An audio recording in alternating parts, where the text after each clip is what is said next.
So did anyone here think that today is a good day to violate federal law?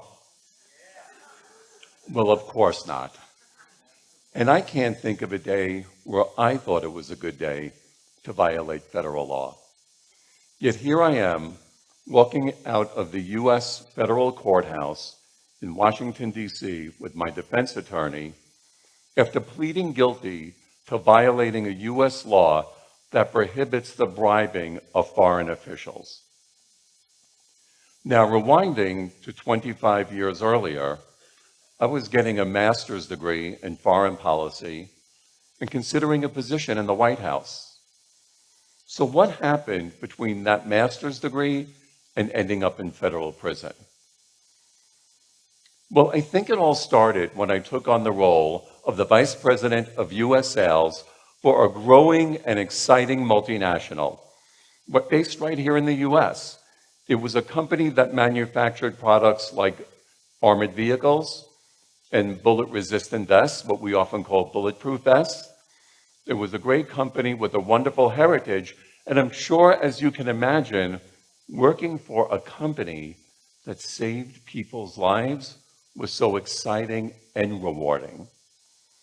And before I took on this international role, I was the vice president of U.S. sales.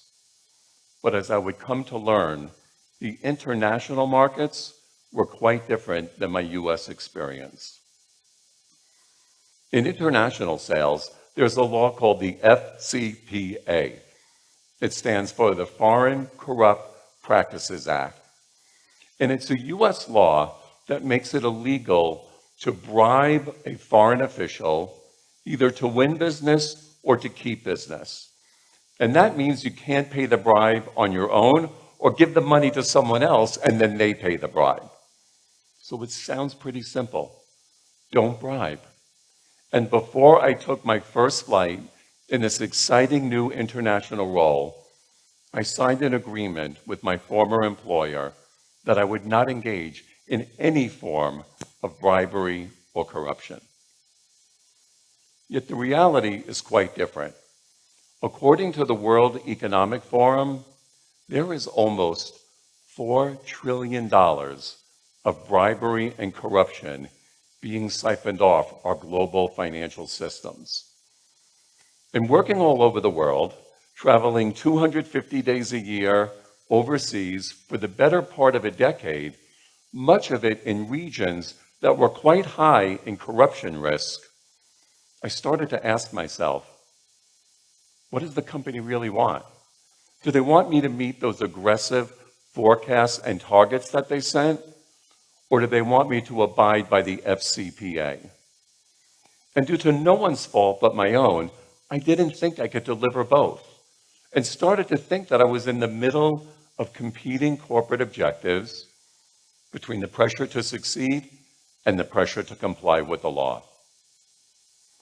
And instead of picking up the phone and calling my former employer and asking for support, and how was I supposed to succeed without sacrificing integrity? Well, I asked myself the wrong question. And that was, with all these great sales and accolades, do they really want to know what it's like out here, working all over the world? And due to no one's fault but my own, I never picked up the phone, and I didn't give them the benefit of the doubt in asking for that support, and started to take ethics and integrity into my own hands. I started paying bribes to win business and to keep business. Much of it was through overseas business partners, but that doesn't matter. I was violating the law, and I knew I was violating the law. So let's be clear. Cheating is always a choice. And this story is no one's fault but my own. So I'll promise there'll be no ethical spinning here. And my very bad behavior hid behind very good performance for the better part of a decade until the U.S. Department of Justice targeted me in a criminal investigation looking into bribery and corruption that was occurring at the United Nations. And when I got that call from my defense attorney, from my lawyer, that I was the target of a criminal investigation by the United States Department of Justice, I don't think I will ever, ever forget that moment. I was jogging in New York City in Riverside Park, and I was just panic-stricken. And my lawyer managed to calm me down, and when he did, he shared that the Justice Department was also offering me an opportunity to come in and cooperate. Well, that would mean telling the Justice Department about the crimes that they already knew about, like the bribery at the United Nations, but it would also mean telling them about a much larger list of crimes and bribes that they didn't know about. And when my lawyer shared that with me, I responded that I was going to come in, I was going to cooperate. After all, I did it. I was guilty. And I knew that I could never change the course and trajectory of my life unless I came clean with society, with my family, and with myself.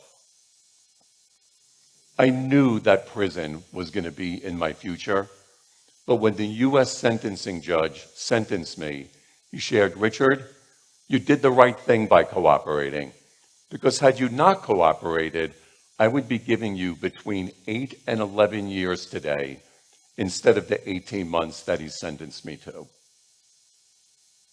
Well, I didn't go to graduate school and take on this exciting new international role to end up in federal prison. So what happened? I'll tell you what happened. Ethical blind spots. Ethical blind spots are the biases, behavioral distortions, and external influences that prevent us from recognizing when we are engaging in ethical misconduct. Ethical blind spots are the things that get between our desired decisions and our actual decisions. And blind spots and biases, well, they exist in all parts of our personal and professional lives. But if we're not careful, sensitive, and aware about our blind spots, they can harm our organizations, derail our careers, and have a catastrophic impact on our personal lives. And while there are lots of blind spots and biases that we can talk about, the three that I'd like to talk about today that really impacted my decision-making are confirmation bias, action bias, and incremental bias, which we often think of as the slippery slope. So starting with confirmation bias, I'm often asked, "Richard, did you share your illegal and unethical decisions with anyone before you made them?" And I respond, "Of course I did, with all the wrong people. The people that were facing the same commercial challenges that I was." They call that confirmation, conformity, or maybe better said, self-serving bias. It's when we ask a question to someone who we think will give us the answer that we're looking for. I think that starts early in childhood. You know, when we want something and we're looking for the yes, so maybe we parent shop or grandparent shop, thinking, who's going to give us that yes? Okay, for me, that was always my grandfather. So how do we mitigate this blind spot? Well, I think we often look at a board of directors as something that impacts our corporate lives or professional lives. But we can have our own board of directors, people that we look up to, that will challenge our decisions and hold us accountable for them. Megan Raitz, in a wonderful book she co-authored called Speak Out, Listen Up, shares a story where they're called truth tellers. And I love truth tellers, especially the ones that disagree with us. Now, you may be thinking, Where do I find my truth tellers? Well, they can come from all parts of your personal and professional life. They can be current or former career mentors, friends, just about anyone who you look up to that will challenge your decisions and hold you accountable for them. And then, the next time you face an ethical dilemma, gather together your truth teller committee, and you can ask them, look, here's what I'm thinking about doing. Is there something that I'm not thinking about? Is there something that could go wrong here? Are there consequences that I'm not considering? Those are great questions for your truth teller committee. Now, on to our second ethical blind spot, action bias. Action bias relates to fast thinking and how sometimes we need to slow down, hit the pause button, and tap the brakes before we make an ethical decision. As I've come to learn, and as the research confirms, slower decisions, well, they're more deliberate, they're more informed, and they lead to more ethical outcomes. Well, that sounds easy. That sounds great. There's just one problem. We spend most of our day in fast thinking mode, intuitive, emotional, instinctual. Sound familiar? But here's the great news.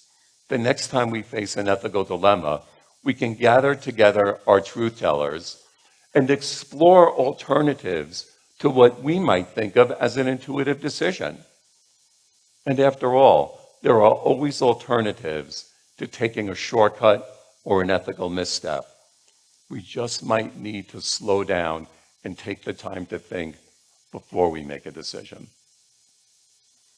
And that brings us to our third and final ethical blind spot, incremental bias. Well, sometimes when we make a bad decision or an unethical decision, well, we tend to justify it on the one prior. And when we do that, we march down this road of a slippery slope where each small decision might not look so bad, unethical, or risky, but as I would learn the hard way, they all add up. And sometimes when we make an unethical decision, even when we realize it afterwards, there's this tendency to cover it up instead of surface it, especially if no one noticed. And that's another in a long line of career regrets. That if I had called my prior employer early on in this international career, after making my few first initial ethical missteps, well, I don't think I would have received a promotion, but I don't think I would have been fired either. I think the company would have used those as learning moments for everyone, so I would be less likely to make those same mistakes again. And that's another lesson learned. Ethical challenges and ethical missteps do not age like wine. They age like milk. And the earlier we surface our ethical challenges and ethical missteps, even after we've made them, the easier it is to course correct. Blind spots and biases are a part of human nature. Yet if we're not careful, we can end up in a situation where the first person we deceive is ourselves. But there's great news. Once we're aware and sensitive to our blind spots, we can slow down, we can take action, and bring in our truth tellers to make sure that those blind spots don't harm our organizations, ourselves, and most importantly, our loved ones. Thank you.